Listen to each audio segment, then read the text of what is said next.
Hello students. आज हम लोग डिस्कस करने जा रहे हैं JEE main 25 Feb 2021 shift one का पेपर जो है डिस्कस करने जा रहे हैं। तो इसमें जो है आप देख रहे हैं कि जो सबसे पहले जो क्वेश्चन जो आपकी स्क्रीन पे डिस्प्ले हो रहा है उसमें आप देख सकते हैं कि जो आपको एक रिएक्टेंट दिया गया है और मोलिब्डेनम ऑक्साइड की प्रेजेंस है, 773 केल्विन टेम्परेचर है, 10 to 20 एटमॉस्फेरिक प्रेशर है और प्रोडक्ट के बारे में बोला गया है। तो प्रोडक्ट जो है 4 चॉइसेस दी हुई हैं, उनमें से आइडेंटिफाई करने के लिए बोला गया है।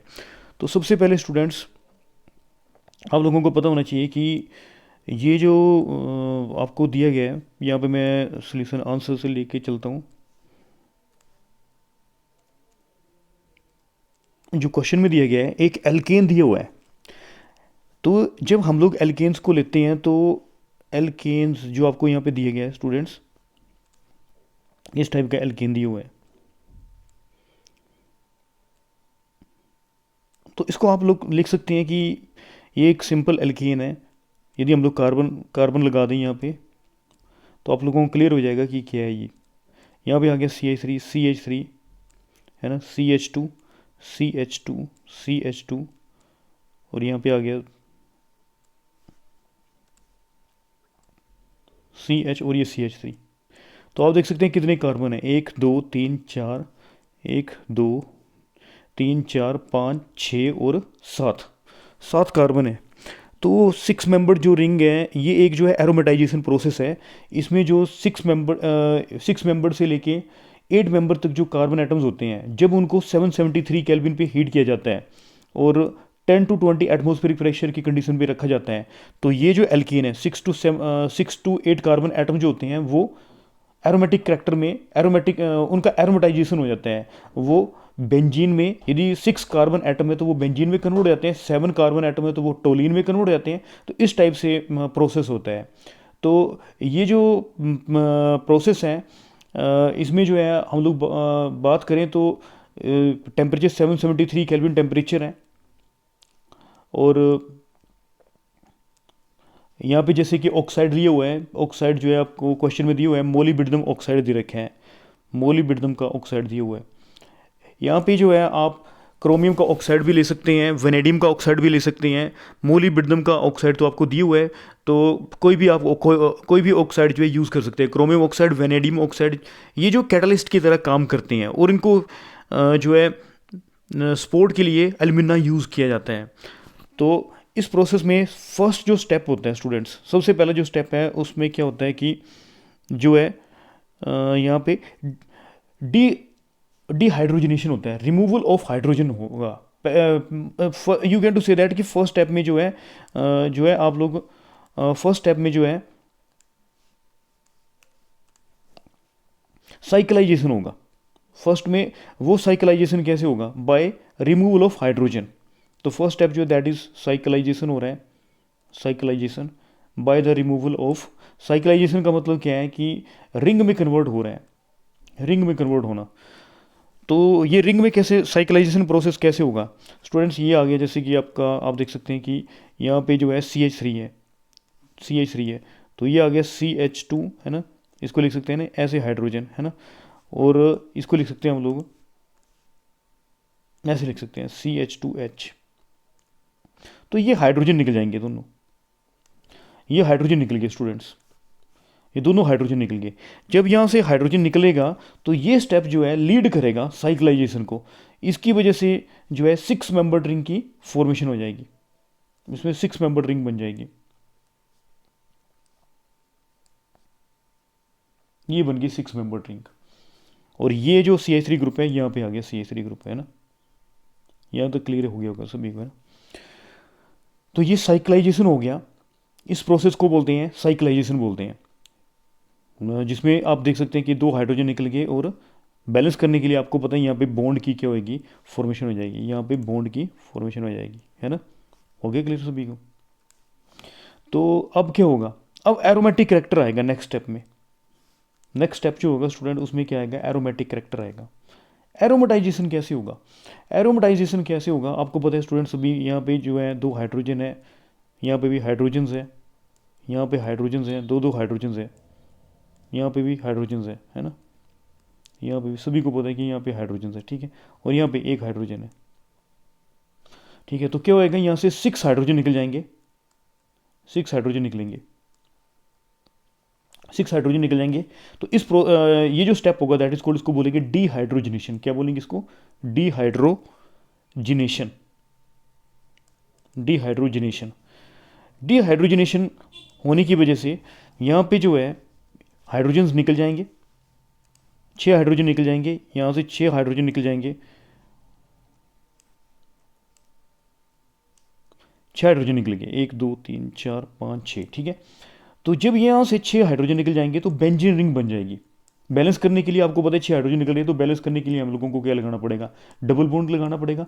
डबल बॉन्ड लगाने की वजह से इसमें कौन सा करेक्टर आ जाएगा? दैट इज कॉल्ड, इसमें एरोमेटिक करेक्टर आ जाएगा। तो ये क्या बन जाएगा? टोलिन की क्या होगी? फॉर्मेशन हो जाएगी। आई समझ बात? हो गया, क्लियर हो गया? तो काफ़ी अच्छा क्वेश्चन दिया हुआ था आप लोगों को। तो आप देख सकते हैं कि ये जो चॉइस है वो किसके साथ मैच कर रही है। ये जो आपका जो रिजल्ट आ रहा है टोलिन, वो किसके साथ मैच कर रहे हैं? फर्स्ट स्टेप में देख सकते हैं कि ये तो टोलिन है नहीं, है ना। दूसरे स्टेप में दूसरा जो आपका जो दूसरा जो आंसर आ रहा है उसमें आप देख सकते हैं कि ये टोलिन है। ये किसको स्पेसिफाई कर रहा है? ये टोलिन को स्पेसिफाई कर रहा है ना, ठीक है। और ये थर्ड चॉइस हो नहीं सकती और फोर्थ चॉइस हो नहीं सकती। तो आप देख सकते हैं कि इसका जो फाइनल आंसर आएगा स्टूडेंट्स, इसका जो फाइनल आंसर होगा वो सेकंड होगा। कौन सा होगा? सेकंड होगा। यहाँ तक क्लियर हो गया सभी को? स्टूडेंट नेक्स्ट क्वेश्चन जो है आप देख सकते हैं स्क्रीन पे कि इसमें जो है नाइट्राइल्स लिया गया है, या फिर आप बोल सकते हैं कि साइनाइड लिया गया है। साइनाइड का यहाँ पे आप देख सकते हैं कि साइनाइड लिया गया है, या फिर नाइट्राइल बोल सकते हैं इसको। इथेन नाइट्राइल लिया हुआ है। इथेन नाइट्राइल का जब हाइड्रोलिसिस करवा लें, डिल्यूट एसिड की प्रेजेंस में जो है हाइड्रोलिसिस हो रहा है, और फिर उसको जो भी प्रोडक्ट आएगा उसको SOCl से रिएक्ट करवाया जा रहा है, फिर प्रोडक्ट आएगा और फिर H2 और प्लेडियम PSO4 से ट्रीट करवाया जा रहा है, और आपको फाइनल प्रोडक्ट बताने की पूछा गया कि आप फाइनल प्रोडक्ट बताएं। तो फर्स्ट स्टेप जो है स्टूडेंट्स आपको पता होना चाहिए, इसका मैं आंसर बता रहा हूँ आप लोगों को इसके बारे में, कि फर्स्ट स्टेप जो है आप समझ सकते हैं। मैं थोड़ा दूसरा कलर्ड पेन यूज़ कर रहा हूँ बढ़िया सा, अट्रैक्टिव होने के लिए थोड़ा। अब जैसे ये है स्टूडेंट, क्या दिया हुआ है आप लोगों को? CH3C ट्रिपल बॉन्ड N, इसको बोलते हैं, सभी को पता है बच्चों, ये इथेन नाइट्राइल है। जब इसका हाइड्रोलिसिस किया जाता है, जब इसका हाइड्रोलिसिस होगा, डिल्यूट एसिड की प्रेजेंस में हाइड्रोलिसिस करवाया जा रहा है।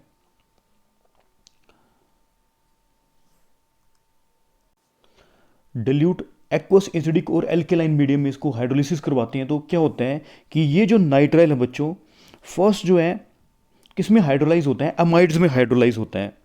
एमाइड्स में हाइड्रोलाइज होने के बाद ये फाइनली जो है एसिड में कन्वर्ट हो जाता है, और एसिड में कन्वर्ट होता है और साथ में कौन सी गैस लिबरेट हो जाती है? अमोनिया गैस जो है लिबरेट हो जाती है। तो सिंपल सी बात है कि जब जो एल्काइल नाइट्राइल का हाइड्रोलिसिस किया जाता है तो एमाइड बनता है एसिड और एल्कली की प्रेजेंस में, और फाइनली ये हाइड्रोलाइज होकर के एसिड की फॉर्मेशन करता है, और साथ में कौन सी गैस लिबरेट हो जाती है? अमोनिया गैस जो है वो लिबरेट हो जाती है। तो आप देख सकते हैं स्टूडेंट्स, ये जो इथेन नाइट्राइल है that is converted into acid में कन्वर्ट हो जाएगा। क्या बन जाएगा? CH3COOH, और कौन सी गैस लिबरेट हो जाएगी? और कौन सी गैस लिबरेट हो जाएगी? अमोनिया गैस जो है वो लिबरेट हो जाएगी। यहाँ तक क्लियर हो गया सभी को? उसके बाद स्टूडेंट्स आप देख सकते हैं कि नेक्स्ट स्टेप में बोला गया है इसको ट्रीट कराया जाता है थायोनिल क्लोराइड के साथ, SOCl2 के साथ। तो सभी को पता है कि SOCl2 से जब रिएक्ट करवाया जाता है तो क्या होता है? एसाइल क्लोराइड की फॉर्मेशन हो जाती है। ये बन जाता है, ये बहुत ही फेमस रिएक्शन है, ये बन जाता है CH3COCl बन जाता है, एसाइल क्लोराइड, एसिडल क्लोराइड बन जाता है। और जब ये एसिडल क्लोराइड बन जाता है, और तो नेक्स्ट कंडीशन आपको दी गई है स्टूडेंट, आप देख सकते हैं कि इसमें किसकी प्रेजेंस बोली गई है? बहुत ही फेमस नेमिंग रिएक्शन है, आपको पता ही है सभी को। H2 और क्या क्या दिया हुआ है? Palladium BaSO4। बताइए ये कौन सा रिएक्शन है? ये बहुत ही फेमस रिएक्शन है, दैट इज कॉल्ड रोजनमंड रिडक्शन। और ये जो एसिड क्लोराइड जो है दैट इज COCl जो है that is converted into COCl किस में कन्वर्ट हो जाएगा, सभी को पता है ये कन्वर्ट हो जाएगा CHO में, एल्डिहाइड में कन्वर्ट हो जाएगा। तो ये फाइनल प्रोडक्ट बनेगा स्टूडेंट्स CH3CHO। ठीक है, एक्चुअली में क्या है यहाँ पे आपको पता होना चाहिए कि ये जो रोजनमैन रिडक्शन में जो है जो ये जो रिएक्शन है पॉइजनड बाय सल्फर और क्यूनोलोन के द्वारा इसको पॉइजन किया जाता है to stop this reaction at the stage of aldehyde. Otherwise इसका रिडक्शन हो जाता है एल्डिहाइड का और एल्कोहल की क्या होती है, फॉर्मेशन हो जाती है। ठीक है, तो अब देख सकते हैं आप कि यहाँ पे क्या बन रहा है, फाइनल प्रोडक्ट आप लोगों का क्या बन रहा है, CH3CHO बन रहा है। क्या बन रहा है, CH3CHO। तो आप देख सकते हैं इसको कि आपकी ये रिजल्ट कहाँ पे मैच कर रहा है। तो आप देख सकते हैं कि इसका जो है फर्स्ट ही जो ऑप्शन है उसके साथ जो है ये मैच कर रहा है। तो फर्स्ट जो होगा इसका फाइनल आंसर होगा। तो फर्स्ट जो है स्टूडेंट इसका फाइनल आंसर होगा। तो आपको क्लियर हो गया सभी को कि जब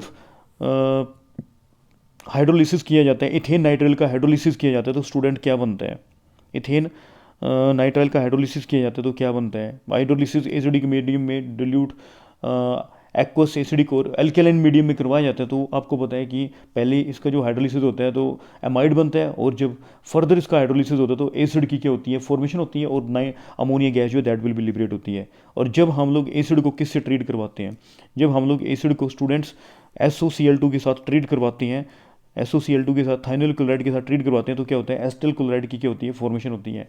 एसिटल क्लोराइड को जब हम लोग क्या करवाते हैं, यहाँ पे रोजनमैन में रिडक्शन किया गया है, आपको पता लग गया होगा कि यहाँ पे क्या हो रहा है, रोजनमैन में रिडक्शन हो रहा है और COCl ग्रुप जो है that is converted into CHO में फाइनली कन्वर्ट हो जाता है। किस में कन्वर्ट हो जाता है, CHO में। तो COCl ग्रुप जो that is converted into CHO में कन्वर्ट हो गया। तो ये बन गया एसिटल्डिहाइड बन गया, या फिर हम लोग बोल सकते हैं इसको इथेनॉल बन गया। और आपका ये जो आंसर जो है फर्स्ट चॉइस के साथ क्या कर रहा है, मैच कर रहा है। स्टूडेंट नेक्स्ट क्वेश्चन आपकी स्क्रीन पे डिस्प्ले हो रहा है। इसमें बोला गया है glycosidic linkage between glucose and lactose in lactose. Actually में क्या बात है स्टूडेंट्स, ये जो लैक्टोज जो होता है वो डाइसैक्राइड है। क्या है ये, डाइसैक्राइड मतलब दो मोनोसैक्राइड से बना होता है। तो दो मोनोसैक्राइड्स जो हैं कौन कौन से हैं, दो मोनोसैक्राइड्स आपकी जैसे स्क्रीन पे मैंने आंसर बनाया हुआ है कि इसमें जो दो मोनोसैक्राइड्स होते हैं, एक होता है स्टूडेंट बीटा डी ग्लूकोज और दूसरा जो होता है बीटा डी ग्लैक्टोज। अब बीटा क्या होता है, बीटा स्टूडेंट्स कुछ नहीं है, जैसे ग्लूकोज के बारे में बताता हूँ तुम लोगों को कि जैसे जो अल्फा डी ग्लूकोज और बीटा डी ग्लूकोज में क्या डिफरेंस होता है। अल्फा डी ग्लूकोज में जो बस इसमें जो है एच की जो फर्स्ट पोजीशन होती है दैट इज कॉल्ड जो C1 पोजीशन है, ग्लूकोज की जो C1 पोजीशन है उसमें डिफरेंस होता है। H और OH ग्रुप में जो फर्स्ट पोजीशन होती है उसमें क्या होता है, उसमें डिफरेंस होता है।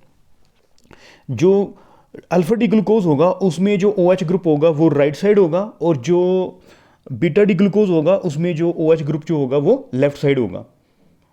और सिंपल सी बात है, जैसे कि आप यहाँ पे स्क्रीन पे देख रहे हो कि ये जो बनाया गया है स्ट्रक्चर जो बनाया गया है, ये जो स्ट्रक्चर जो है that is called Haworth projection बोलते हैं इसको। तो इसमें जो बीटा जो ग्लूकोज होता है उसमें जो OH ग्रुप जो होता है वो ऊपर होता है, ऊपर होता है जैसे यहाँ पे आ रहा है। और अल्फा में क्या होता है, अल्फा जो स्ट्रक्चर है अल्फा डी ग्लूकोज में जो OH ग्रुप होना था वो यहाँ पे होना था और H क्या होना था, ऊपर होना था। ये लग गया पता सभी को। अल्फा के केस में OH जो है फर्स्ट पोजीशन पे कहाँ पे होना था, नीचे होना था और H जो होना था वो ऊपर होना था। यहाँ तक क्लियर हो गया होगा सभी को, इतना क्लियर हो गया सभी को स्टूडेंट्स कि अल्फा और बीटा डी ग्लूकोज में क्या फ़र्क है। बीटा में जो है हावर्थ प्रोजेक्शन फार्मूले के हिसाब से OH ग्रुप जो है ऊपर आता है और अल्फा डी ग्लूकोज में OH ग्रुप जो है क्या आएगा, फर्स्ट पोजीशन पे जो OH ग्रुप आएगा, ये फर्स्ट पोजीशन आ गई, OH ग्रुप जो है वो नीचे आएगा और H जो आएगा वो ऊपर आएगा। तो दिस इज द डिफरेंस और कुछ भी नहीं है, ठीक है। और इसमें ये आ गया, आप देख सकते हैं कि ग्लूकोज इसमें OH ऊपर आ रहा है, H नीचे आ रहा है, देख रहे हो आप। दूसरी पोजीशन में ये आप देख सकते हैं, सेकंड पोजीशन में आप देख सकते हैं कि ये सेकंड पोजीशन है ना, उसमें H ऊपर आ रहा है, OH नीचे आ रहा है। थर्ड में OH ऊपर आ रहा है और H नीचे आ रहा है। फोर्थ में H, ख्याल रखना है आपने कि फोर्थ पोजीशन जो होती है उसमें H ऊपर आता है और OH जो है वो नीचे आता है। और फिफ्थ पोजीशन पे जो है CH2OH और H नीचे आ गया। और ये जो 6 है दैट इज कोल्ड, ऊपर वाले को जो है जो कार्बन होता है CH2 वाला उसको 6 बोलते हैं, ठीक है। और अब मैं बात कर रहा हूँ स्टूडेंट्स ग्लैक्टोज के बारे में बात कर रहा हूँ।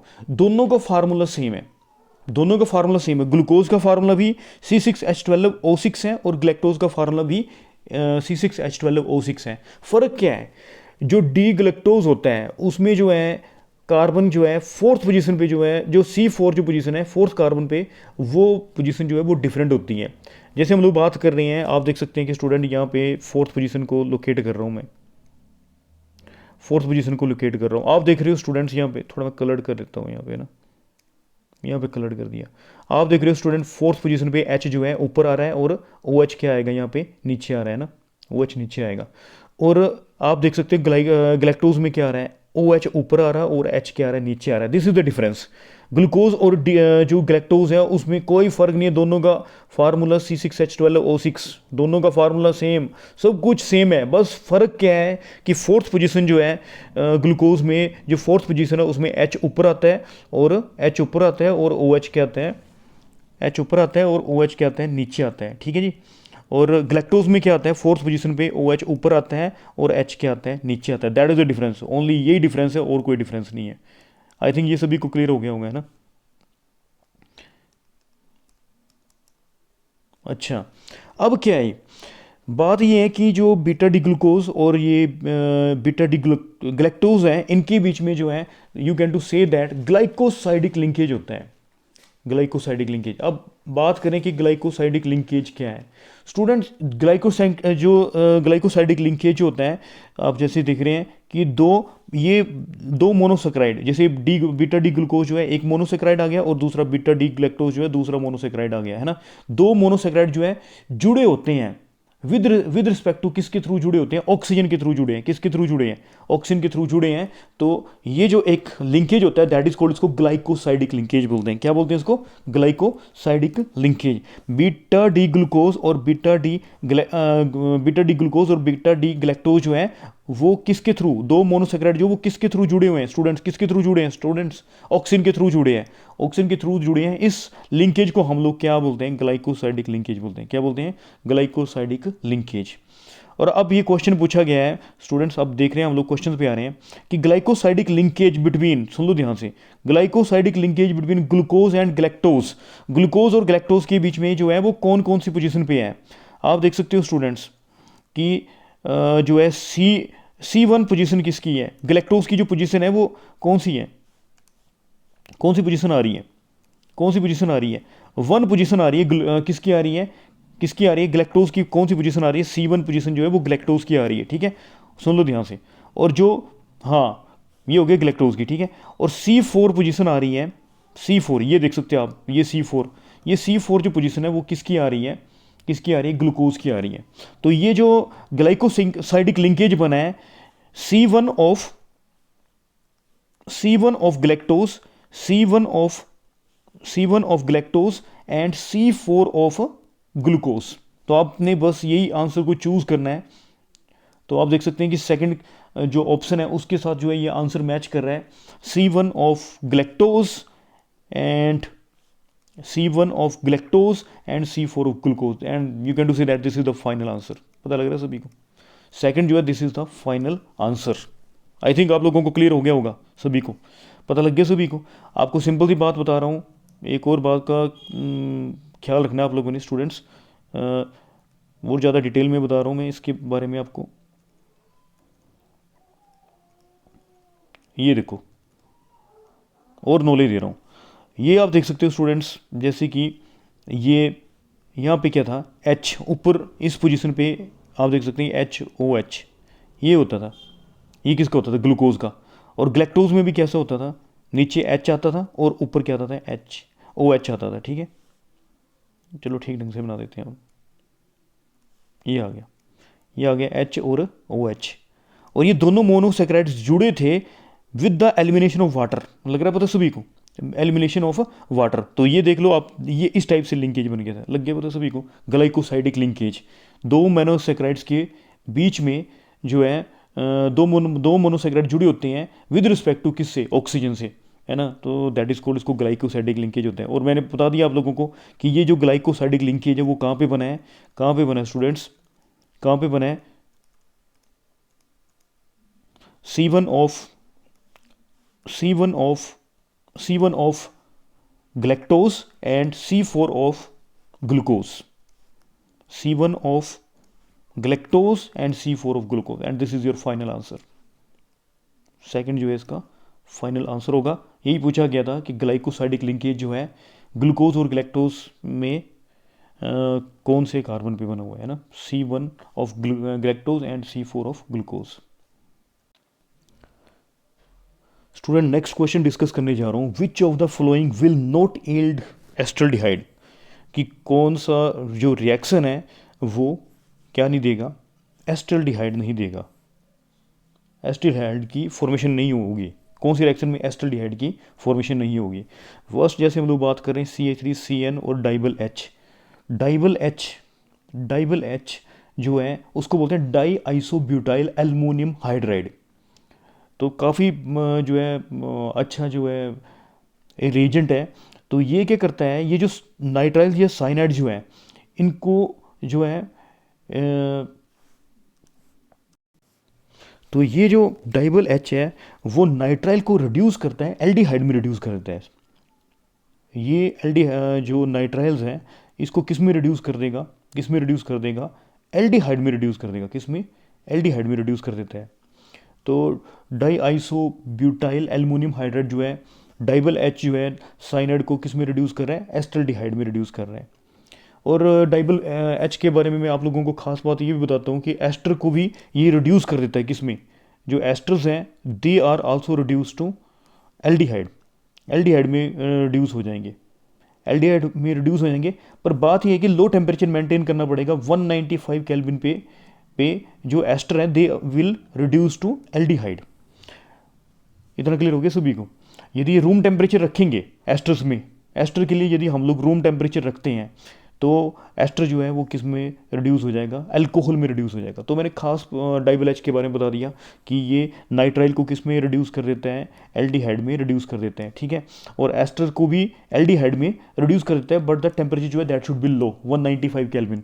और रूम टेम्परेचर में जो है एस्टर जो है they will be reduce to, room temperature में किस में, रूम टेम्परेचर में किस में जो है रिड्यूस हो जाएंगे, they will be reduce to alcohol. किस में कन्वर्ट हो जाएंगे, एल्कोहल में। तो यहाँ पे रूम टेम्परेचर रखेंगे तभी एस्टर जो है that will be reduce to aldehyde. Low temperature 195 kelvin के करीब होगा टेम्परेचर, तभी जाके जो है वो रिड्यूस होगा, ठीक है। सेकंड ऑप्शन पे हम लोग देख रहे हैं, सेकंड ऑप्शन में बहुत ही फेमस रिएक्शन है, आपको याद होगा CH3 CH2OH और कॉपर 573 केल्विन का टेम्परेचर होता था। तो प्राइमरी एल्कोहल जो है दैट विल बी किस में कन्वर्ट हो जाता था, CH3CH2। प्राइमरी एल्कोहल जो है वो किस में ऑक्सीडाइज हो रहा था, किस में ऑक्सीडाइज हो रहा था, वो एल्डिहाइड में ऑक्सीडाइज हो रहा था। याद होगा सभी को कैसे हुआ था, ये आ गया था ना, जैसे CH3CH2OH था ना, OH था, व्हाट विल हैपन, यहाँ से H2 निकल गया था और यहाँ पे बॉन्ड की फॉर्मेशन हो गई थी, यहाँ पे बॉन्ड की फॉर्मेशन हो गई थी, यहाँ पे है ना बॉन्ड की फॉर्मेशन हो गई थी। क्या बन गया था, ये एल्डिहाइड की फॉर्मेशन हो जाएगी। लग रहा है पता सभी को, इतना क्लियर हो गया, ठीक है।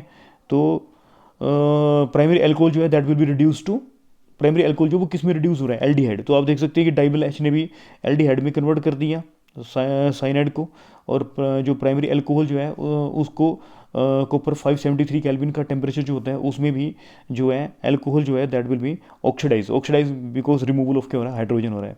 सेकेंडरी अल्कोहल का हम लोग करते थे कॉपर 573 केल्विन पे, यदि आपको याद होगा तो यदि सेकेंडरी अल्कोहल होता था तो उसका क्या बनता था, उसका ऑक्सीडेशन होकर क्या बनता था, या फिर डिहाइड्रोजनेशन होकर के क्या होता था, तो उसमें क्या बनता था, कॉपर 573 केल्विन में क्या बनता था, क्या बनता था, कीटोन की फॉर्मेशन होती थी। याद होगा सभी को, यहाँ से 2 H निकल जाते थे, है ना, क्या बनता था, CH3COCH3।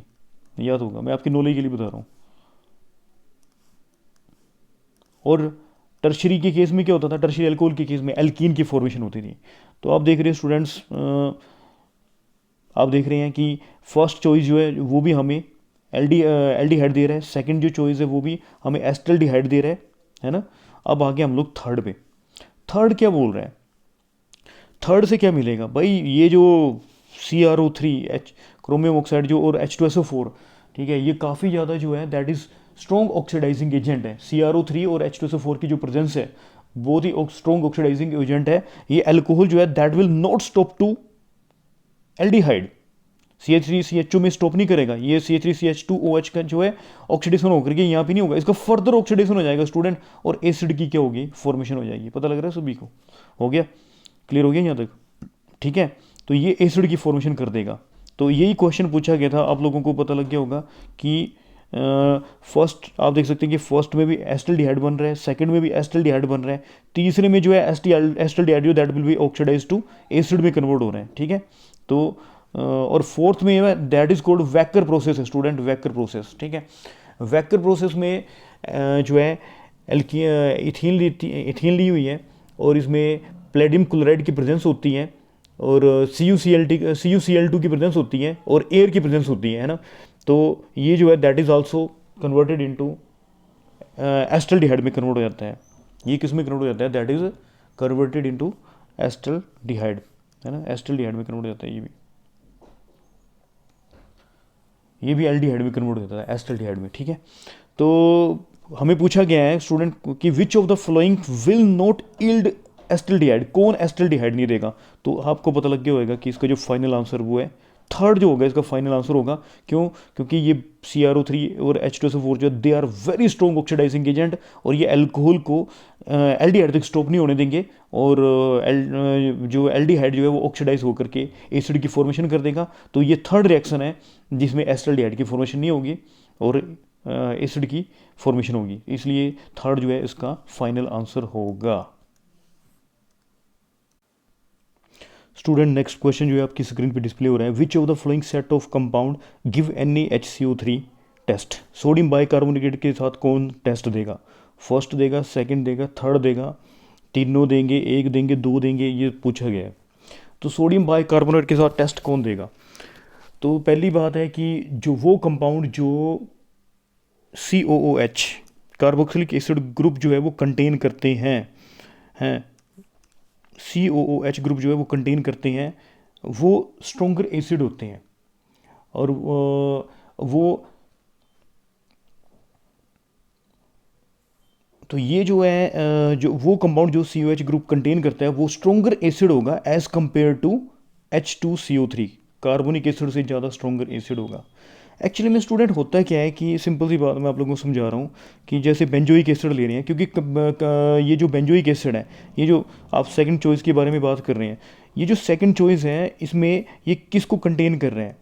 ये किसको कंटेन कर रहे हैं? कार्बोक्सिलिक एसिड को COOH ग्रुप को कंटेन कर रहे हैं। तो एक्चुअली में रिएक्शन होता है कैसे है, ये जो कार्बोक्सिलिक एसिड है ना COOH, बोला गया है सोडियम बाइकार्बोनेट के साथ रिएक्शन टेस्ट देगा या नहीं देगा। सोडियम बाइकार्बोनेट के साथ जब ये रिएक्ट करेगा, आपको पता है ये बेस एक्ट कर रहे हैं, है ना, तो ये रिएक्ट किसके साथ करेगा? स्ट्रोंगर एसिड के साथ रिएक्ट करेगा। ये एसिड कैसे रिएक्ट करेगा भाई? जब ये H+ साइन देगा तो, है ना, ये एसिड रिएक्ट करेगा ना बेंजोइक एसिड। तो ये बेंजोइक एसिड जो है वो क्या दे रहा है? क्या दे रहा है? बेंजोइक एसिड क्या दे रहा है?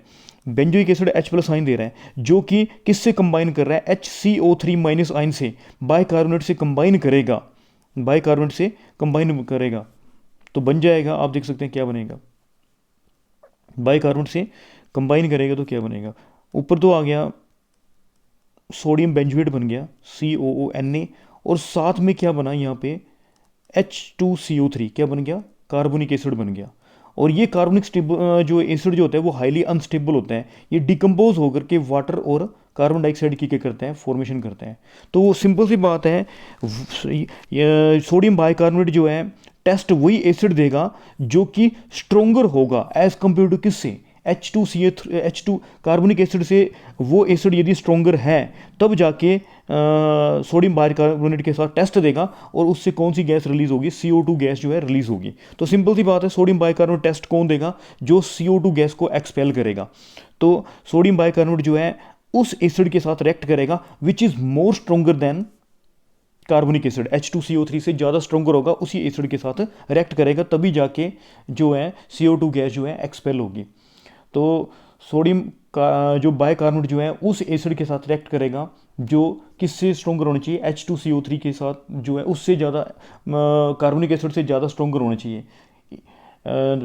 इसलिए रिएक्शन जो है, क्योंकि रिएक्शन जो है मूव करता है strong acid to weak acid की तरफ जो है मूव करता है ना।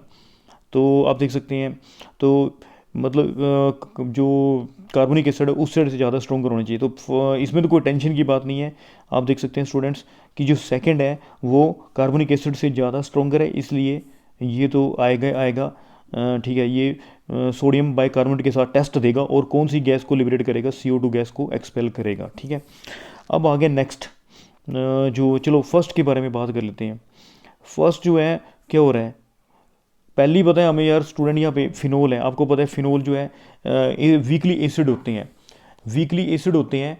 वो जो है न तो सोडियम कार्बोनेट के साथ रिएक्ट करते हैं और न ही सोडियम बाइकार्बोनेट से रिएक्ट करके CO2 गैस को एक्सपेल करते हैं। तो फिनोल तो सोडियम बाइकार्बोनेट के साथ जो है CO2 गैस को एक्सपेल नहीं कर सकता। और दूसरी बात, यहाँ पे जो NH2 ग्रुप है स्टूडेंट्स, इसके एसिडिक करैक्टर को कम कर रहा है बाय कौन से इफेक्ट, +R, या फिर आप लोग बोल सकते हो प्लस मीजोमरिक इफेक्ट शो कर रहे हैं। NH2 ग्रुप जो है वो कौन सा इफेक्ट शो करते हैं, +R, या फिर बोल सकते हैं मीजोमरिक प्लस रिजोनेंस इफेक्ट, या प्लस मीजोमेरिक इफेक्ट शो कर रहे हैं और इलेक्ट्रॉन डोनेट कर रहे हैं, फिनोल को इलेक्ट्रॉन डोनेट कर रहे हैं, जिसकी वजह से क्या होगा, इसकी एसिडिक स्ट्रेंथ जो है वो कम हो जाएगी, पहले से भी और कम हो जाएगी। तो सवाल ही पैदा नहीं होता कि ये CO2 गैस को एक्सपेल करे। तो फर्स्ट जो है वो CO2 गैस को एक्सपेल नहीं करेगा। ठीक है, ये आपको पता है स्टूडेंट, ये जो, हाँ, that is called picric acid है ये, है ना। तो NO2 ग्रुप जो है ये काफ़ी स्ट्रॉन्ग एसिड है ना, सभी को पता है। NO2 जो है इलेक्ट्रॉन विड्रॉइंग ग्रुप है, इलेक्ट्रॉन अपनी तरफ खींचते हैं, तो जिसकी वजह से ये जो है फिनोल की एसिडिक स्ट्रेंथ को काफ़ी ज़्यादा बढ़ा देगा, काफ़ी ज़्यादा बना देगा। NO2 ग्रुप जो इलेक्ट्रॉन विड्रॉइंग नेचर को शो करने की वजह से ये इसको काफ़ी स्ट्रॉन्गर एसिड बना देगा, इसलिए ये CO2 गैस को एक्सपेल करेगा। तो आप देख सकते हैं कि सेकंड और जो थर्ड चॉइस है वो जो है गैस को क्या कर रहा है, कार्बन डाइऑक्साइड को क्या कर रहा है, एक्सपेल कर रहा है। तो सेकंड और थर्ड ऑप्शन आप देख सकते हैं कहाँ पे है, सेकंड और थर्ड ऑप्शन जो है, थर्ड जो है इसमें शो कर रहा है। तो आप देख सकते हैं कि थर्ड जो है होगा इसका फाइनल आंसर होगा, तो फाइनल आंसर जो है थर्ड इसका फाइनल आंसर है ना। स्टूडेंट नेक्स्ट क्वेश्चन जो है आपकी स्क्रीन पे डिस्प्ले हो रहा है, इसमें आप देख सकते हैं कि जो है ये आपको कंपाउंड दिया हुआ है जिसको HCl से रिएक्ट किया जा रहा है, मेजर प्रोडक्ट A बन रहा है, और उसके बाद इसको सोडियम आयोडाइड के साथ NaI के साथ ट्रीट कराया जा रहा है एसीटोन की प्रेजेंस में, और B जो है मेजर प्रोडक्ट की फॉर्मेशन हो रही है।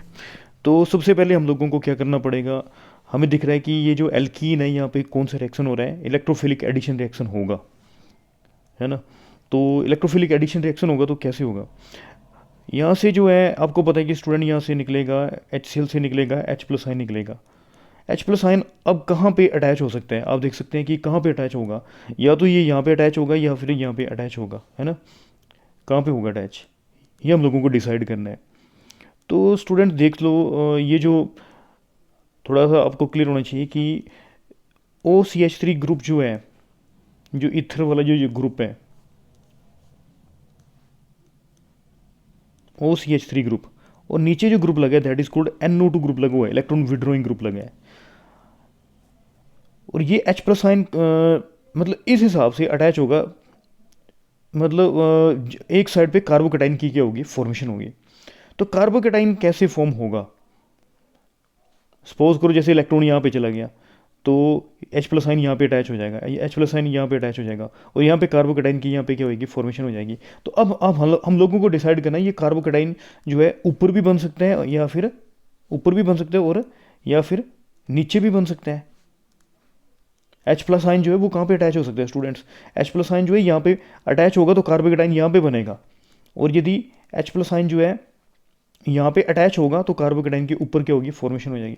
अब हमें ये डिसाइड करना है कि H+ आयन जो है वो कहाँ पे अटैच होगा। तो सिंपल सी बात है स्टूडेंट्स, यदि सपोज करो यदि यहाँ पे कार्बोकैटाइन यहाँ पे बनता है, यहाँ पे कार्बोकैटाइन की फॉर्मेशन होगी, तो ये NO2 ग्रुप जो है इलेक्ट्रॉन विड्रॉइंग ग्रुप है, इलेक्ट्रॉन विड्रॉइंग ग्रुप की वजह से ये इसके पॉजिटिव चार्ज को यहाँ पे अनस्टेबलाइज कर देगा, अनस्टेबलाइज कार्बोकैटाइन की फॉर्मेशन होएगी, है ना। तो यहाँ पे कार्बोकैटाइन जो है यहाँ पे बनना अच्छी बात नहीं है। और हाँ, और अब ऊपर OCH3 ग्रुप के बारे में बात करूं स्टूडेंट्स, तो यदि यहाँ पे कार्बोकैटाइन की फॉर्मेशन होती है तो इसके दो इफेक्ट होते हैं। एक होता है स्टूडेंट ये इलेक्ट्रॉन रिलीज करके +R इफेक्ट शो करेगा, और दूसरा इलेक्ट्रॉन को खींच करके माइनस आई फेड शो करेगा। पर जो प्लस आर ई फेड जो होता है वो ऑर्थो और पैरा पोजीशन जो होती है उस पर जो है ज़्यादातर डोमिनेट होता है ना। तो जैसे हम लोग बात करें तो यहाँ पे जो इफेक्ट इसका ऑपरेट होगा ओ सी एच थ्री का जो इफेक्ट होगा दैट इज़ कौन सा होगा, plus R effect show करेगा, plus R effect show करेगा। और इसके ये पॉजिटिव चार्ज कार्बन को क्या करेगा, स्टेबलाइज कर देगा, है इलेक्ट्रॉन रिलीज करके इसके पॉजिटिव चार्ज को क्या करेगा, स्टेबलाइज करेगा। तो आप देख सकते हैं कि ये सूटेबल पोजीशन है जहाँ पे कार्बोकेटाइन जो है फॉर्म होना चाहिए, है ना। उसके बाद जो है आप देख सकते हैं कि ये जो है सी एल माइनस आइन आएगा, है ना। एच प्लस आइन यहाँ पे अटैच हो चुके हैं स्टूडेंट्स, है ना। और सी एल माइनस आइन आएगा और यहाँ पे अटैच हो जाएगा, कहाँ पे अटैच हो जाएगा, इस पॉजिटिव चार्ज पे अटैच हो जाएगा। तो इस टाइप से आप देख सकते हैं कि इस टाइप का ये प्रोडक्ट, एक प्रोडक्ट जो है ये ए जो है मेजर प्रोडक्ट बन गया। यहाँ पे आ गया ओ सी एच थ्री, ओ सी एच थ्री, यहाँ पे आ गया एन ओ टू ग्रुप और यहाँ पे कौन सा आ जाएगा, सी एल अटैच हो जाएगा, है ना। और O C H three group student, वो ओ सी एच थ्री जो ग्रुप है वो इसका जो है प्लस आर इफेक्ट जो है डोमिनेंट होता है ज़्यादातर, है ना। रिजोनेंस इफेक्ट जो है माइनस आई से ज़्यादा डोमिनेंट होता है। तो आप देख सकते हैं यहाँ पे सी एल जो होगा वो अटैच हो जाएगा, ठीक है। यहाँ पे क्यों, क्योंकि ये यहाँ पे स्टेबल कार्बोकेटाइन की हुई है, इस पोजीशन पे स्टेबल कार्बोकेटाइन की हुई है, फॉर्मेशन हुई है। अब आप देख सकते हैं कि दिस इज द मेजर ए, ये आ गया ए, मेजर प्रोडक्ट आ गया ना, ए जो है मेजर प्रोडक्ट आ गया है ना। अब हम लोग बात कर रहे हैं एन ए आई। तो स्टूडेंट बहुत ही फेमस हेलोवेल्केन हेलोरिन्स में ये रिएक्शन हम लोग पढ़ते हैं, दैट इज कॉल्ड फिंकलस्टेन रिएक्शन है ये, फिंकलस्टेन रिएक्शन है। काफ़ी इंपॉर्टेंट नेमिंग रिएक्शन है, स्टूडेंट को वैसे याद होते हैं, नेमिंग रिएक्शन तो बोलते ही नहीं है स्टूडेंट्स, है ना। तो फिंकलस्टीन रिएक्शन है, इसमें आपको याद होगा जो है दैट इज़ हैलाइड एक्सचेंज हो जाता है इसमें, ये सी एल निकल जाएगा, उसकी जगह पे कौन आ जाएगा, आयोडीन आ जाएगा, है ना। इस पर जगह कौन आएगा, ये आयोडीन यहाँ पे आ जाएगा और सी एल यहाँ पे आ जाएगा। तो आप देख सकते हैं कि ये फाइनल प्रोडक्ट आप देख सकते हैं कि इस टाइप का फाइनल प्रोडक्ट बन जाएगा। ये ऊपर आ गया ओ सी एच थ्री, ओ सी एच थ्री, और क्लोरीन की जगह पे क्या आ जाएगा, क्लोराइड की जगह क्या आ जाएगा, आयोडाइड आ जाएगा, और NO2 ग्रुप जो है नीचे अटैच हो जाएगा। तो बी जो है this is the major product. इतना क्लियर हो गया होगा सभी को। तो ए जो है ये वाला प्रोडक्ट होगा और बी ये होगा।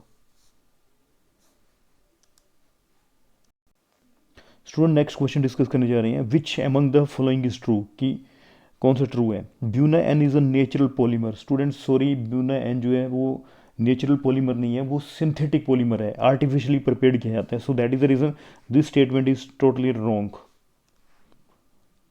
Buena N's manufacture require nascent oxygen. तो ये बिल्कुल स्टूडेंट्स ये बिल्कुल सही है आंसर।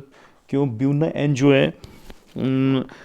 एन जो है it is obtained by polymerization of buta 1,3-डाइइन, ब्यूटा 1,3-डाइइन होता है और साथ में एक्राइलोनाइट्राइल, और किसकी प्रेजेंस होती है, पर ऑक्साइड की प्रेजेंस होती है। किसकी प्रेजेंस होती है, पर ऑक्साइड की प्रेजेंस होती है।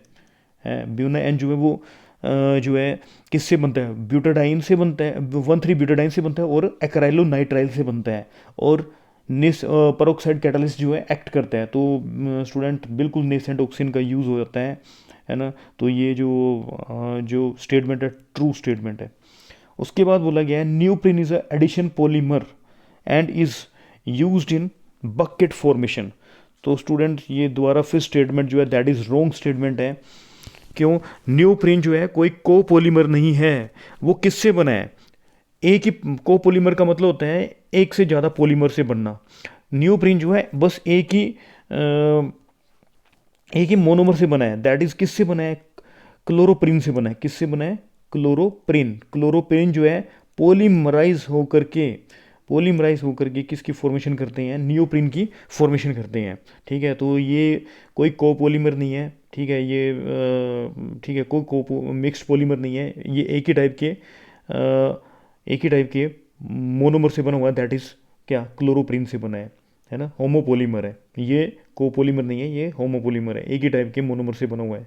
ठीक है, और बकेट के फॉर्मेशन के लिए इसका यूज़ नहीं होता है स्टूडेंट, गलत है ये आंसर, स्टेटमेंट गलत है। इसका जो यूज़ होता है वो इंसुलेटर्स में यूज़ होता है,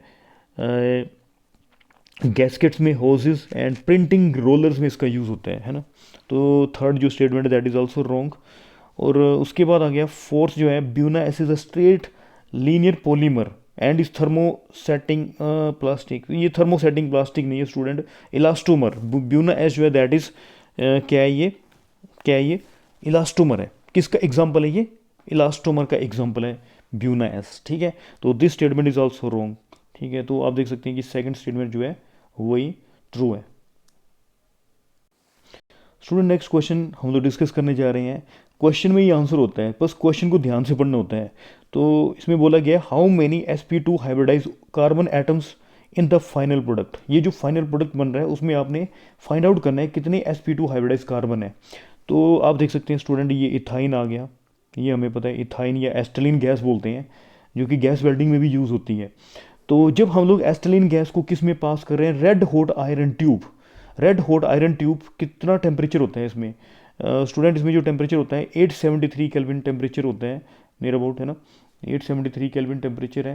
तो जब हम लोग इथाइन गैस को क्या करते हैं, पास करते हैं, तो जो है इथाइन जो है ट्राइमराइज होकर के ट्राइमराइज होकर के ट्राइमराइज होकर के बेंजीन की फॉर्मेशन करता है। क्या करता है, ट्राइमर, ट्राइमर है ना, तीन जो है, तीन ट्राइमर मिल करके बेंजीन रिंग की क्या करते हैं, फॉर्मेशन करते हैं।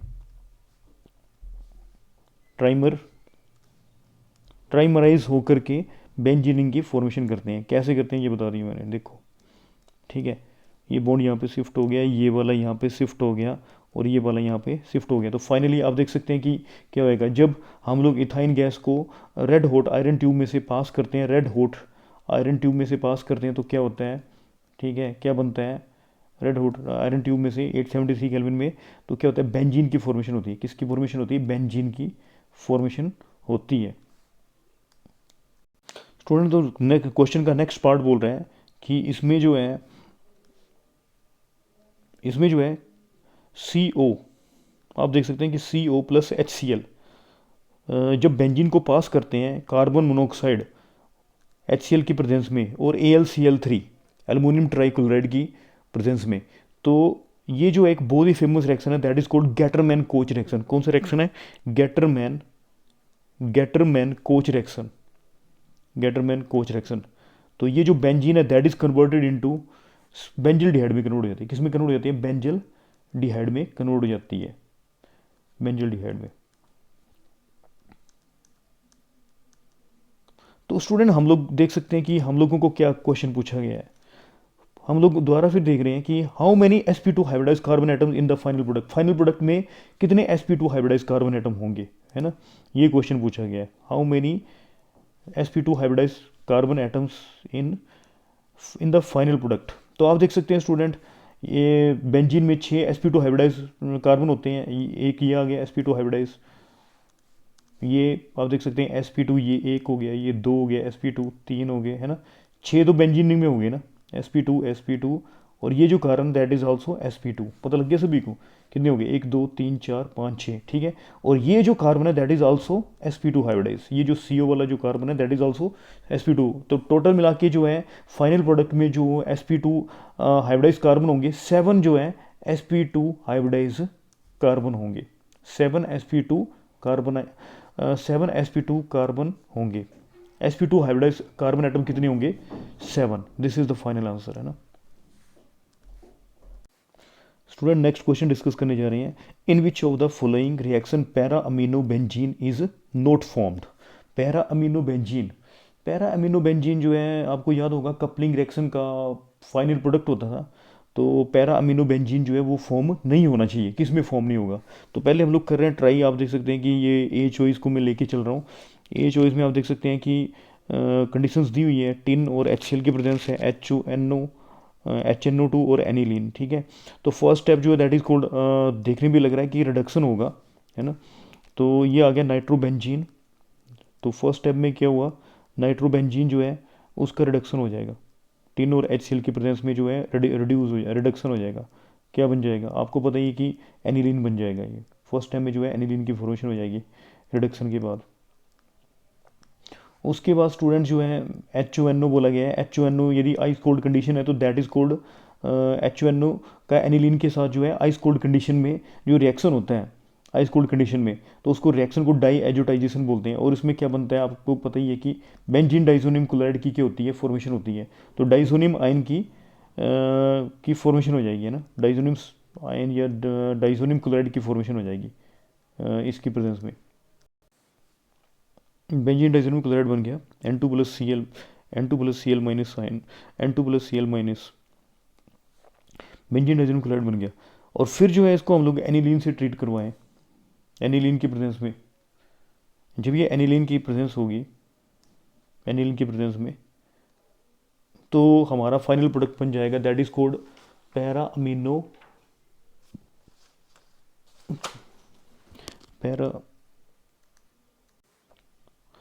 अमीनो एजोबेंजीन बन जाएगा।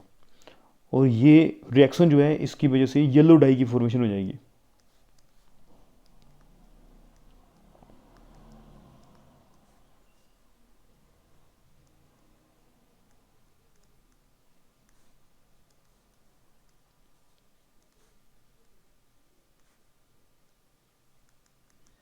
तो इसका नाम, ये जो प्रोडक्ट है दैट इज कोल्ड, इसको बोलते हैं पैरा अमीनो एजोबेंजीन। और ये जो ये कौन से कलर की डाई है, येलो कलर की डाई है, येलो कलर की डाई है। स्टूडेंट्स ये कपलिंग रिएक्शन दो दो वे से होता है। एक तो आप बोल सकते हैं कि जो बेंजीन डाइसोनियम क्लोराइड का एनिलीन के साथ रिएक्शन होता है तो येलो डाई फॉर्म होती है। और बेंजीन डाइसोनियम क्लोराइड का जब रिएक्शन होता है किसके साथ, फिनोल के साथ, तो फिनोल के साथ जब रिएक्शन होता है तो that is cold orange colour की डाई फॉर्म होती है, तो पैरा हाइड्रोक्सी एजोबेंजीन बनता है ना। तो दोनों रिएक्शन जो है कपलिंग रिएक्शन है। तो क्वेश्चन में पूछा गया था, आप देख सकते हैं स्क्रीन पे, पैरा अमीनो एजोबेंजीन बोला गया स्टूडेंट्स, पैरा अमीनो एजोबेंजीन बोला गया है। यहाँ पे थोड़ा सा करेक्शन करनी पड़ेगी, यहाँ पे मैं थोड़ा क्या बोला गया है, कौन सा प्रोडक्ट इज नोट फॉर्म है ना, para amino amino amino azobenzene, sorry, para amino azobenzene, azobenzene किस में नहीं बनेगा ये बोला गया फाइनली ना। इन विच ऑफ द फ्लोइंग इस para amino azobenzene is not formed, किस में फॉर्म नहीं होगा। तो आप देख सकते हैं कि फर्स्ट में तो फॉर्म हो रहा है ना, सेकंड में आप और ये भी देख सकते हैं आप लोग, लास्ट में देख लिया आप, जो सी चॉइस है उसमें भी देख सकते हैं आप लोग, यहाँ पे NH2 है, सॉरी स्टूडेंट, यहाँ पे जो है H2 है, NH2 है ना, एनिलीन है ये, एनिलीन है ये ना।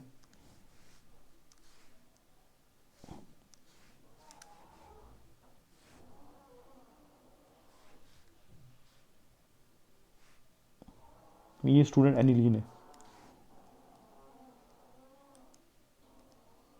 एनिलीन।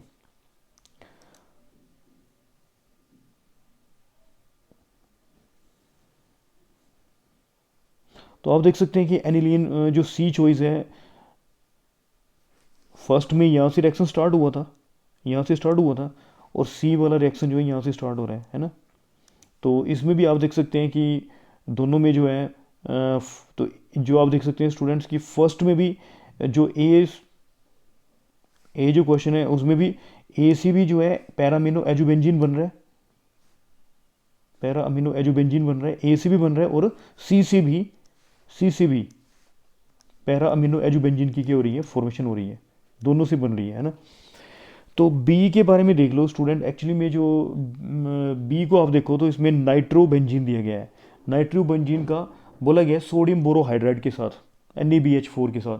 तो रिडक्शन ये NO2 ग्रुप जो है उसका रिडक्शन जो है सोडियम बोरोहाइड्राइड जो है इसका रिडक्शन नहीं कर सकता। किसका, नाइट्रोबेंजीन का रिएक्शन नाइट्रोबेंजीन जो है उसका रिडक्शन सोडियम बोरोहाइड्राइड नहीं कर सकता। इसलिए स्टूडेंट्स जो यहाँ पे जो मेन प्रोडक्ट जो बोला गया है कि पैरा अमीनोबेंजीन जो है that is not formed with nitrobenzene, जब आपका रिड्यूसिंग एजेंट जो है कौन सा यूज़ हो रहा है, सोडियम बोरोहाइड्राइड जो यूज़ होगा तो आपका para amino benzene para amino azobenzene की फॉर्मेशन नहीं होगी, तो बी जो है that is a final answer. आप समझ गए, बी जो है फाइनल आंसर है। क्यों? क्योंकि NO2 जो नाइट्रो ग्रुप NO2 ग्रुप है उसको उसको रिड्यूस नहीं कर पाएगा सोडियम बोरोहाइड्राइड, सोडियम बोरोहाइड्राइड जो उसको रिड्यूस नहीं कर पाएगा, इसलिए बी जो ऑप्शन है वो पैरा अमीनो एजुबेंजीन की फॉर्मेशन नहीं करेगी।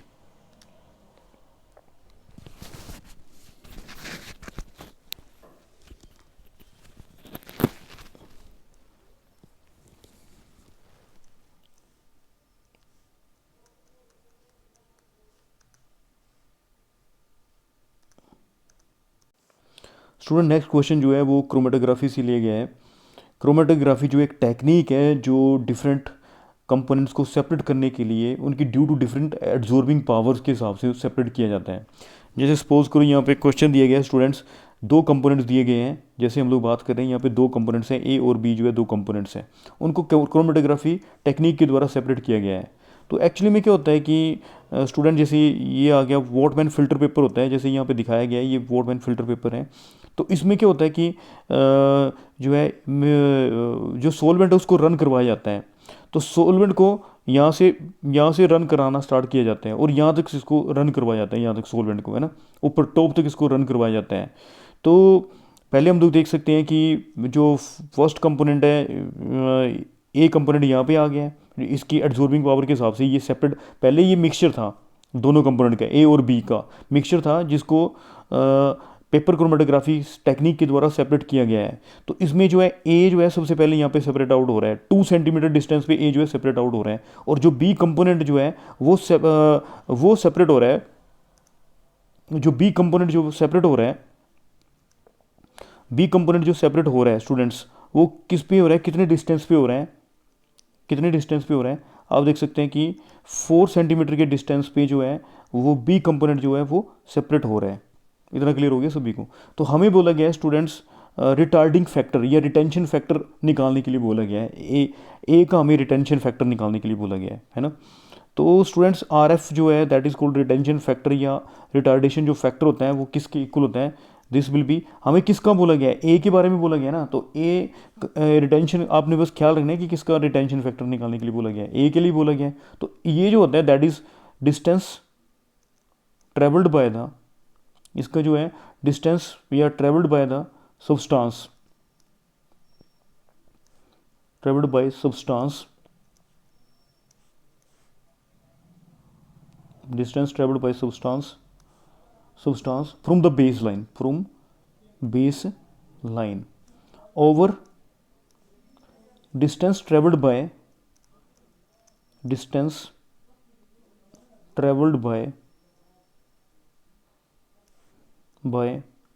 solvent from baseline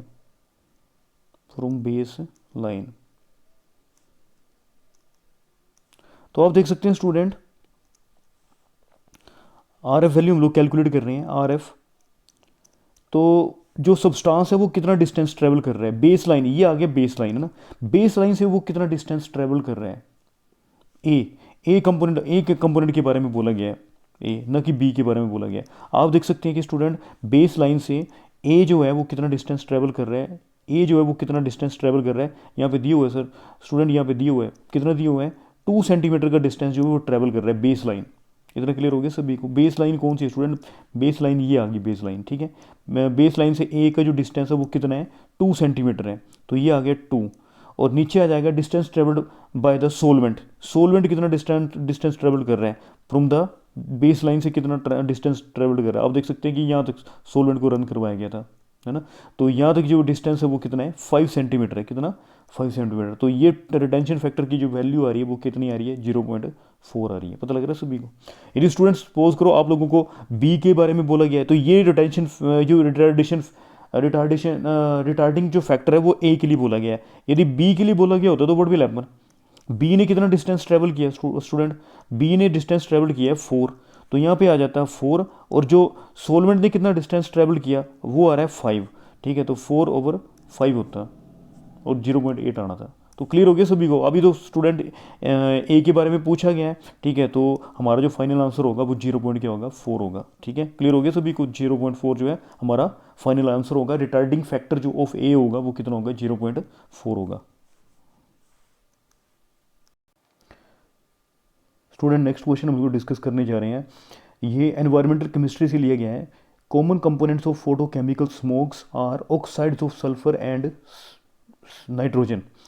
तो इसमें हम लोग बात कर रहे हैं जैसे कि दो टाइप की स्मोक होती है स्टूडेंट, एक क्लासिकल स्मोक होती है और दूसरी कौन सी होती है, क्लासिकल स्मोक, और दूसरी कौन सी है, photochemical smoke. Photochemical photochemical smoke photochemical smoke, दो टाइप की स्मोक्स हैं, एक क्लासिकल स्मोक और दूसरी कौन सी है, फोटोकेमिकल स्मोक। जो फोटोकेमिकल स्मोक होती है ये फोटोकेमिकल रिएक्शन होता है जब एयर कंटेन करती है NO2 and hydrocarbons, NO2 and hydrocarbons.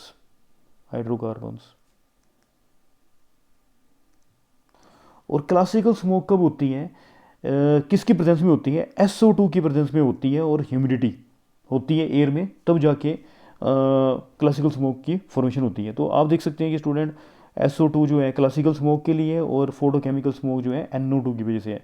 तो फर्स्ट स्टेटमेंट में बोला गया है common components of photochemical smog are oxides of nitrogen and sulphur. तो फोटोकेमिकल जो है स्मोक में ऑक्साइड्स ऑफ नाइट्रोजन तो है, ऑक्साइड्स ऑफ नाइट्रोजन तो है, ऑक्साइड्स ऑफ नाइट्रोजन तो है, पर oxides of sulphur photochemical smoke में नहीं है, वो क्लासिकल स्मोक में है। So that is the reason जो फर्स्ट स्टेटमेंट जो है वो फॉल्स होगी, है ना, इतना क्लियर हो गया। दूसरा स्टेटमेंट देखते हैं हम लोग, दूसरी स्टेटमेंट में बोला गया ओजोन इन द स्ट्रेटोस्फीयर। हाँ ये तो ठीक है कि भाई ओजोन तो स्ट्रेटोस्फीयर में होती है, is a product of ultraviolet radiation acting on di oxygen. हाँ डाई ऑक्सीजन, ऑक्सीजन पे, हाँ ये ओजोन जो है कब फॉर्म होती है, जब ऑक्सीजन और डाई ऑक्सीजन और अल्ट्रावोलेट रेडिएशन का के बीच में जब, हाँ ओजोन जो है वो किसका प्रोडक्ट है, डाई ऑक्सीजन और अल्ट्रावोलेट रेडिएशन का। और जो स्ट्रेटोस्फीयर में जो है डाई ऑक्सीजन जो होती है वो अल्ट्रावोलेट के साथ रिएक्ट करके ओजोन की क्या करती है, फॉर्मेशन करती है और हमें प्रोटेक्ट करती है किससे, अल्ट्रावोलेट रेज से हमें प्रोटेक्ट करती है। तो स्टूडेंट ये सेकंड जो स्टेटमेंट है दैट इज़ करेक्ट स्टेटमेंट है। तो फर्स्ट स्टेटमेंट रॉन्ग है और सेकंड स्टेटमेंट जो है करेक्ट है। तो स्टूडेंट ये सारे के सारे मैंने क्वेश्चन जो है 25 फेब के शिफ्ट 1 के मैंने ऑर्गेनिक केमिस्ट्री के सारे क्वेश्चन जो है मैंने डिस्कस कर लिए हैं। आई होप दैट कि ये आपके लिए जो है काफ़ी वैल्यूबल इन्फॉर्मेशन होगी और आप इसका मतलब काफ़ी बढ़िया यूज़ करेंगे, अपने कंसेप्ट को क्लियर करेंगे। तो आप ऐसे ही मेरे चैनल को वॉच करें, सब्सक्राइब करें, शेयर करें और लाइक करें कि और मैं इससे भी अच्छी वीडियो लाऊं। ठीक है, थैंक यू फॉर वॉचिंग।